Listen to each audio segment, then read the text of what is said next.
Hi, it's Steph. I'm just here with a mid-August, it's August 13th today. Just a little mid-August tour.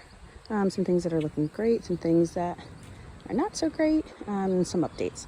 So here I'm starting at the corner bed that is looking primo. I mean, the Russian sage in the back, that's just like a basic store brand. I got it from Lowe's for $1 and it's beautiful, but it is kind of like unkempt. So I'm gonna keep it. I just don't know where I'm gonna place it. I am expanding the bed over there, so I think I might move it and get something that's the same color that stays a little bit more compact, because it's just a little too messy for me. But the Vista bubblegum, man, I mean, it's just such a great annual. I feel like it's more than, like I usually get the small little ones, but you get what you pay for. I mean, this is one plant and it has to be at least 3 feet wide. And it's just filling in completely. It's just beautiful. It's even coming through the lamb's ear. These are all divisions that I made less than a year ago, and they're amazing. It's just amazing. And this is a Victoria blue salvia is finally coming into some color, though it is kind of being suffocated by the this is the Quickfire Fab that is going to its pinkish tones. It's getting a little brown. Don't know if it's a water issue, if the annuals are stealing a lot of water. Not quite sure, but either way, I am excited because it does get a good size. So in years to come, it will be really nice.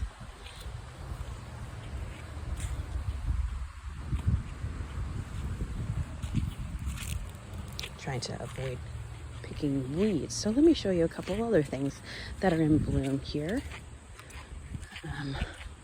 And an update. So I don't know if I showed you this already, but I recently switched out these pots. They had some mounding petunias that I swapped out for they had these $1 annuals at a local nursery. So I got this sweet potato vine, Ipomea, for $1, and this grass for $1.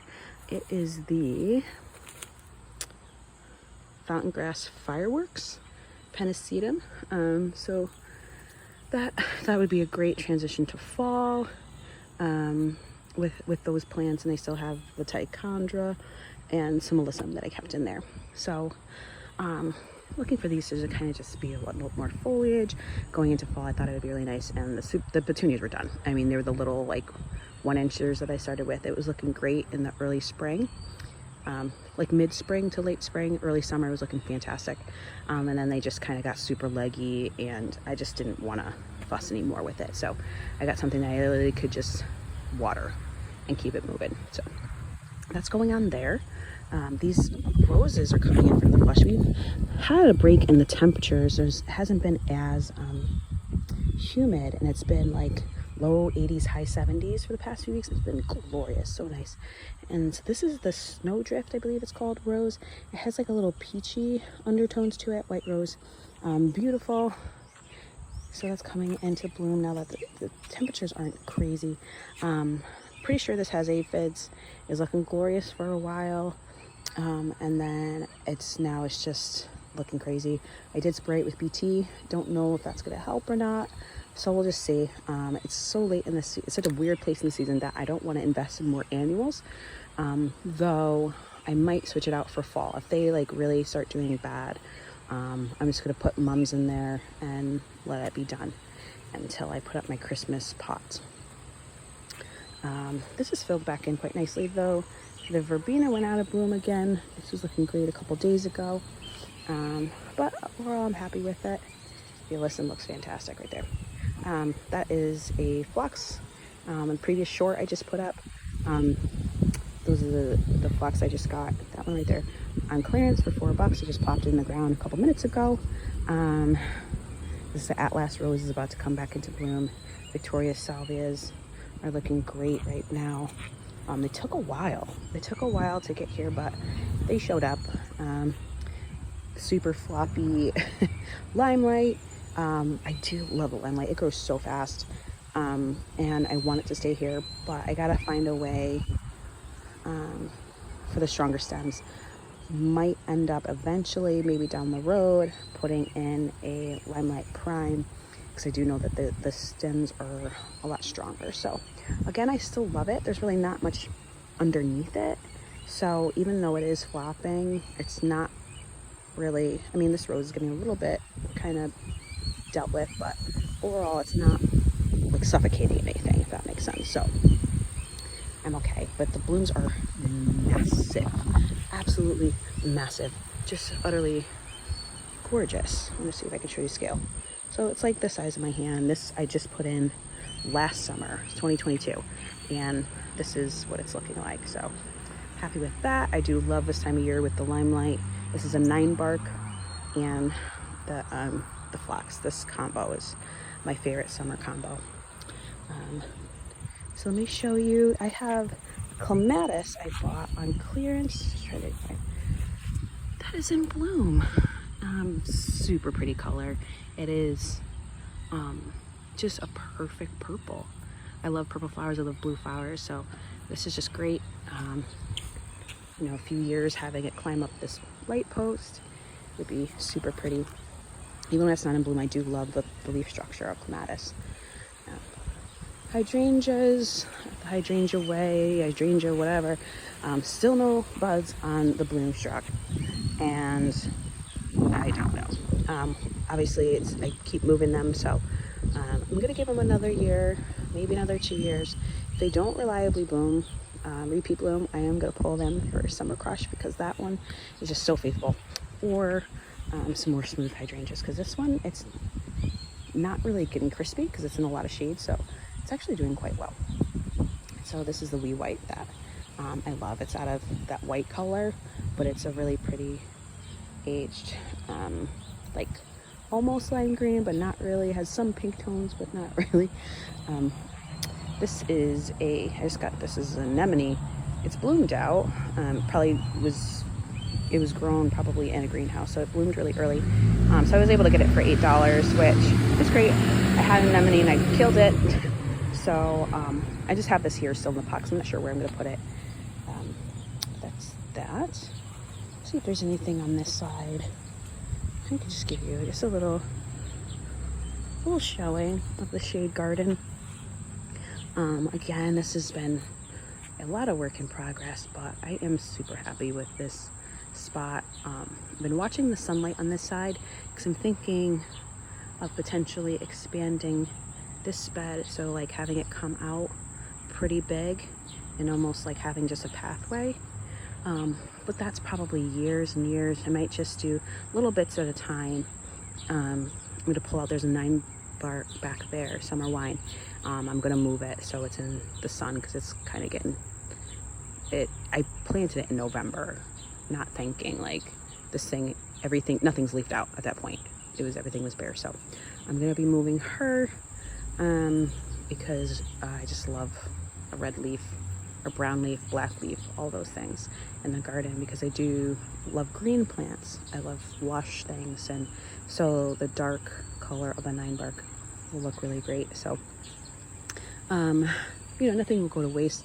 This quick fire will probably get pulled and put over to this side in that bed, and when I do it, and I'm thinking of putting just an Annabelle or a regular smooth hydrangea there.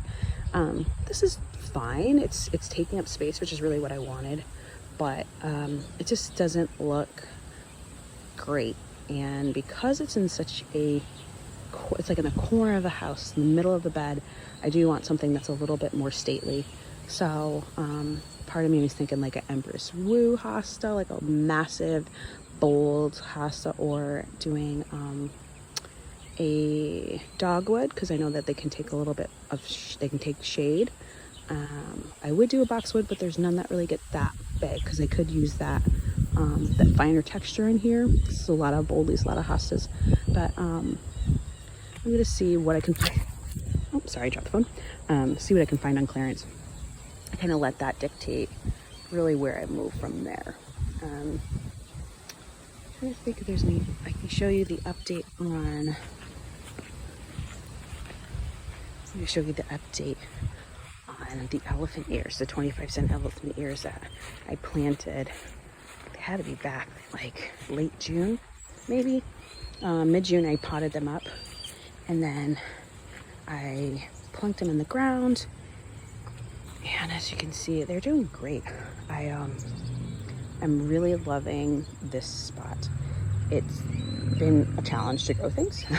The juga that I planted this year is really struggling. Something's been eating at it, which is annoying, but it is just gardening, right? This pest, other animals gotta eat. I can't beat about me and my pretty aesthetic.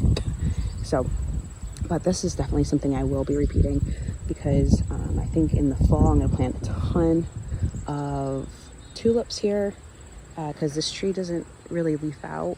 It does leaf out, but tulips bloom late, so maybe some daffodils. I don't know, maybe something that's a little earlier bloomer, because of the rhododendron. I don't really want anything to compete with that. So maybe I'll do some daffodils there, and then after the daffodils are done, do elephant ears again here for the summer, because I do love just a lot of foliage. There's some autumn joy sedum, which does take full shade in my area. It's been there for years, and it's just doing beautiful. But I do love that there's no blooms here, no classic blooms here, just a lot of leaves, a lot of foliage, and a lot of color that's not blooms. So I have a lot of blooms in this border and in the back, where I'll show you in the cut flower garden. So there's that. I'm trying to think if there's any other updates on the side garden. The south garden, not too much going on. A couple of blooming things, but if you want to see it, you can leave a comment in the description box. Not in the description. You can leave a comment down below, and I will do maybe a short of that area of the garden if you're interested. Oh, I will give you an update on the patio pots that are looking fantastic while I'm here. This is an Thymbergia. Definitely not getting enough sun. This is the amount of growth it has done. So, lesson learned. It's a very low maintenance thing. I barely water it, which might be another cause of the problem. I do think it just gets too much shade, so it's not really doing great. But live and learn. Not out much. I spent maybe $7 on it, but at the end of the day, I've learned that if I'm going to spend the $7, I don't put it there. Well worth the experimenting. So here are the $11 pots, doing great. Geraniums are just a constant deadhead at this point. They'll bloom, and then a couple days later they look like this. They have a hard time. There's so many roots in here now that keeping it watered is a daily, if not twice a day type situation. Thankfully it's been cooler, so I haven't had to do it twice a day, but if we were still experiencing that heat, it would 100% need to be watered twice a day. This one gets a little bit more shade, and the creeping Jenny is show-stopping, just absolutely gorgeous. I believe it's a zone 4, so I'm gonna overwinter it and use it next year, probably divide it and sprinkle it into pots, because it's just, I do love the leaves. I do love that. It's actually doing fine in both sun and shade. Here's the other one. This one's in full all day sun up to sun down, and it is again showing some buds. The lantana is just beautiful. It is zero maintenance, literally zero maintenance. I have not cut on it. I haven't had to fertilize it. I haven't fertilized these, by the way, which is probably why the blooms aren't doing great. But I just water, no fertilizer, no nothing. Very, very happy with how these pots are coming together. I will do lantana again. Probably won't do a coleus. I probably will do a dracaena spike, just because these are like super leggy. They're just, or I would get a proven winner color blaze series where they can take both sun and shade, because this is just really not, it's kind of skeleton, so probably won't do that again. These porch pots, here we go. Their cannas are in bloom. Leaves are great. I think I'm gonna divide some and give some away next year, and then get something that has maybe a yellow and green leaf, or a yellow bloom, or an orange bloom, just to kind of just to do another color, because this is a pretty color, but I do like bright, bold colors up here on the patio. Strawberries are doing fine. They're still producing strawberries and flowers, and they're okay. I mean, they're first year strawberries, so they're not great, but I'll come up and like if I see them and I'm grooming it, I'll snack a little bit on it.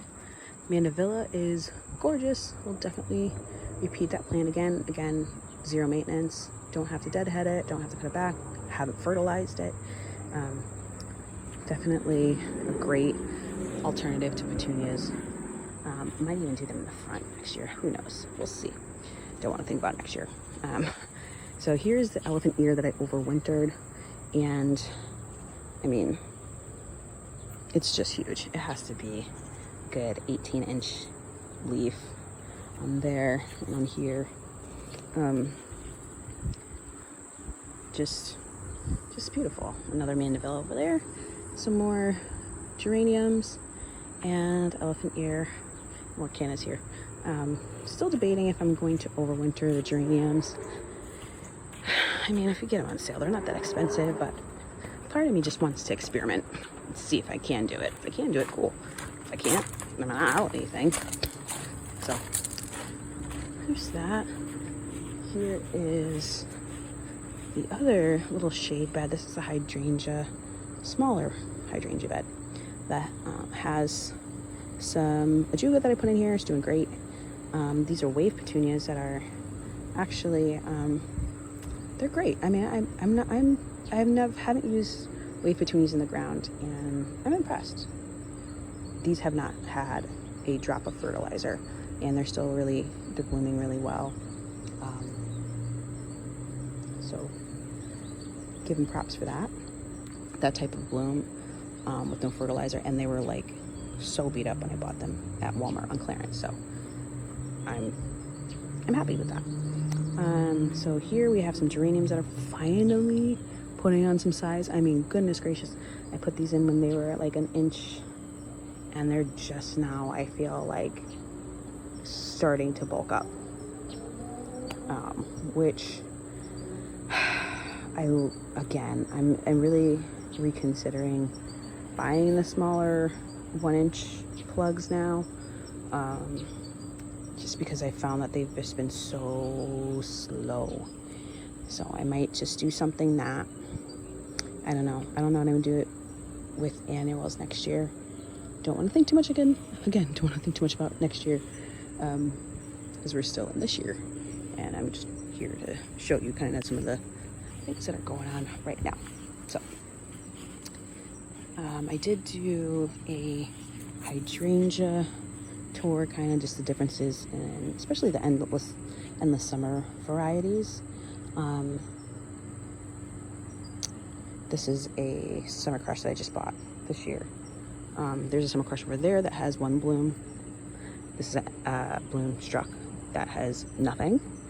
I don't even think it has any buds yet. I haven't checked it, but nothing. Whatever. And then over there is the pop star, and that one actually is a very fast reblower. I think it has like 6 buds on it right now. Again, it hasn't survived a winter yet, so that's still, the verdict's still out on that, on how well it reblooms after a harsh winter. That is the Let's Scans Can Do. Please excuse the mess in the back. And I cut off all the blooms on that because I really want to just root in and not, I really didn't want to water it every day, if I'm being completely honest. So gave it less to support so that we've been getting consistent rain, so I really haven't had to do too much. So going on Vermillionaire Bat Fair, don't think I'll do it again, unless, you know, I find one on clearance, but I haven't seen a single hummingbird on it once. Hopefully now that I say that, they hear me and they utilize it. We'll see. My friend got me this mandevilla. So I have every color. I have red, white. I don't have yellow, but that's okay. I have red, white, and pink, and I love all 3 colors. They're just beautiful. This is like not like a bright, deep red. It's like almost more of like a cool red. Like it can go into the pinkish, purplish, like blue undertones, if that makes any sense. Anyway, love it. These gladiolas look like hot trash. I just need to pull them. I mean, they survive, so I let them bloom, but I'm pretty sure I'm going to pull them. Not sure what I'm going to put there because it is pretty shaded, but I'll have to figure that out. And a butt ton of weeds because I have not come out and weeded. I've been working. My schedule's been really crazy, so I haven't been out here weeding. And since I'm here, hold on one second. I haven't been out here to weed, so the weeds are just having a good old time. Zinnias are looking amazing. Again, I have to come out and deadhead. Cosmo in the back looking fantastic. That's just a white one. I forget the name of it. There's some phlox here, some white phlox. There's some Gonfrina that I put in. There's a pink coneflower, not doing much. The white echinacea is looking decent. It's probably the best ones. The ones in the front look ratchet. There's a Veronica that I cut back. That's flushing out some new growth. I need to cut the rest back. This is my Monet. I do like it here. I do like the foliage break, but it's got to get moved. I either have to move it to the front of the border or move it to the side when I redo it. But the zinnias are just living their best. I have to come out and deadhead, but they're just so beautiful.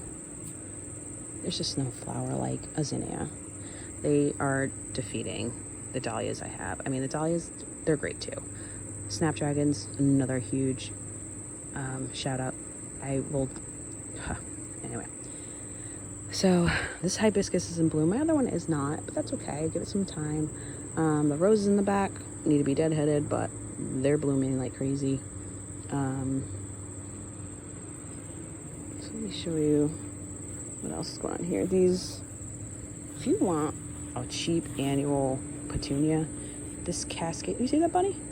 This cascade, something cascade. What is it, cascade? Lilac, I think. Beast. It is an absolute beast. It kind of is taking over a little bit, not gonna lie, but it's a beast. Great color. Will 100% fill in a space.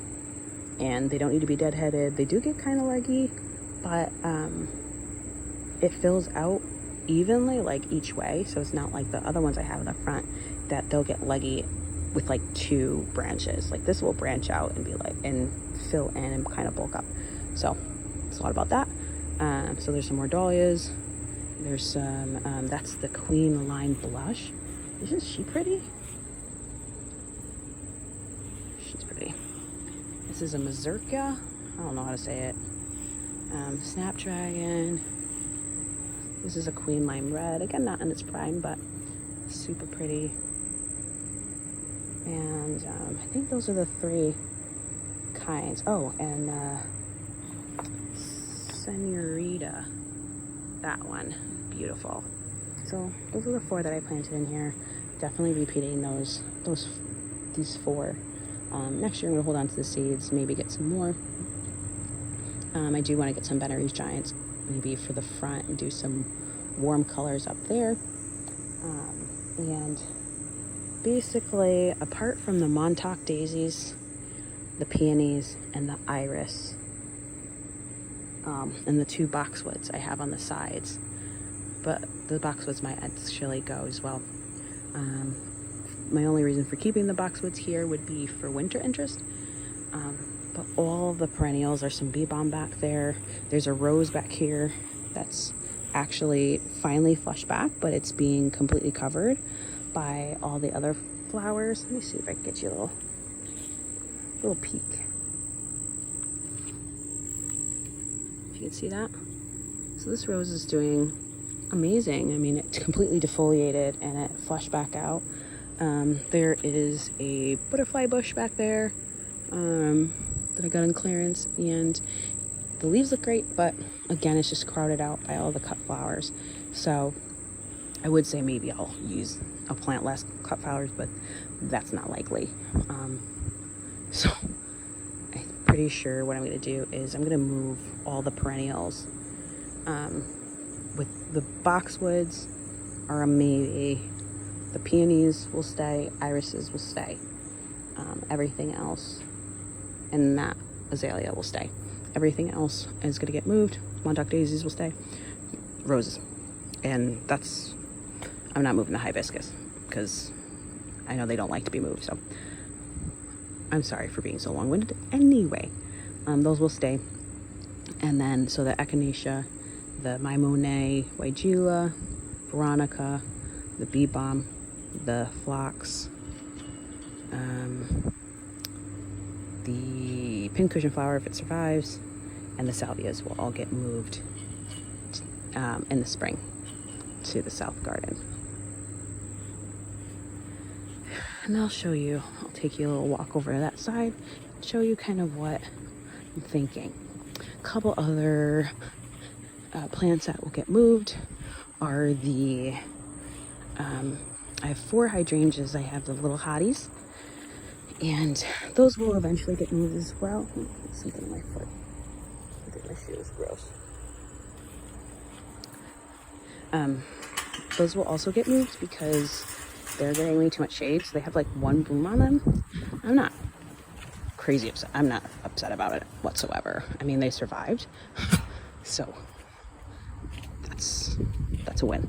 So let me show you what we're thinking here. So my thought is to bring this bed completely out to here, kind of where the shade starts. Actually, no, it will come